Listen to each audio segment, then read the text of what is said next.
कि देश प्रेम अपने जगह पे, हकीकत भी अपने जगह पर होनी चाहिए। आजादी के बाद इतने दिन बाद भी अगर हम लोग को दूसरे पर निर्भर रहना पड़े, ऐसा नहीं है बाबू कि हम चीन से हार जाएंगे। मोदी जी के रहते अगर लड़ भी जाए ना, 62 में चीन से युद्ध हो गया। किससे युद्ध हुआ? चीन से युद्ध हो गया। इस युद्ध में हमें बहुत बुरी तरह से हार लगी हुई थी और कश्मीर का 10% हिस्सा अक्साई चीन में चला गया। इस युद्ध में चीन ने दगाबाजी किया। जवाहरलाल नेहरू जब देश आजाद हुआ था तो उन्होंने पूरी कोशिश किया कि चीन से लड़ाई न लड़ी जाए। जैसे यूक्रेन को रूस जबरदस्ती लड़ रहा है कि नहीं, हकीकत में देखें कैसा लड़ा है, जबरदस्ती। उसी तरह उस समय भारत से जबरदस्ती कौन लड़ रहा था? चीन। उसकी अर्थव्यवस्था ताकतवर थी, सब थी, उसको पता था कि 10-20 साल बाद भारत से लड़ना मुश्किल हो जाएगा, इसलिए अब ये धो धा के रद्द कर दो। और भारत के पास ना उस समय हथियार था ना कुछ था। उस समय के रक्षा मंत्री ने देश को डुबा दिया, के मेनन। क्या नाम था? के मेनन थे। ये इन्होंने देश को क्या कर दिया? डुबा दिया। बहुत डरपोक आदमी था के मेनन, रक्षा मंत्री बना दी। अजयवाल, अब बताओ, जिसको चूहा से डर लगे तुम उसको रक्षा मंत्री बना दोगे, क्या होगा? आगे बढ़ जाए। 62 में किससे युद्ध हो गया? तब तक 65 में सूखा पड़ गया। क्या पड़ गया? सूखा पड़ गया। इसी में सूखा पड़ गया और इसी बीच मृत्यु हो गई किसकी? जवाहरलाल नेहरू। किसकी मृत्यु हो गई? जवाहरलाल नेहरू की मृत्यु हो गई।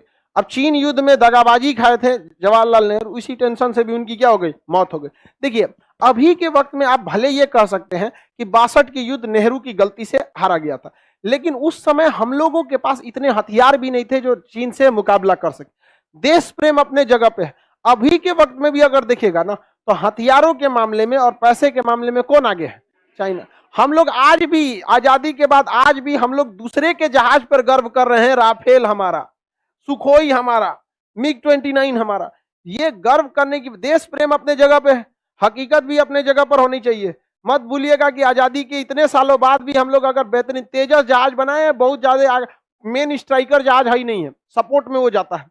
अच्छी जहाज है तेजस, उसका इंजन बाहर से आया, सब कुछ ठीक है। बट आजादी के बाद इतने दिन बाद भी अगर हम लोग को दूसरे पर निर्भर रहना पड़े तो ये देश के लिए सोचने की बात है, चिंता की बात है, क्योंकि मेन टाइम पे सप्लाई रोक दिया जाता है। देखते हैं रूस पे कैसे प्रतिबंध लगा दिया।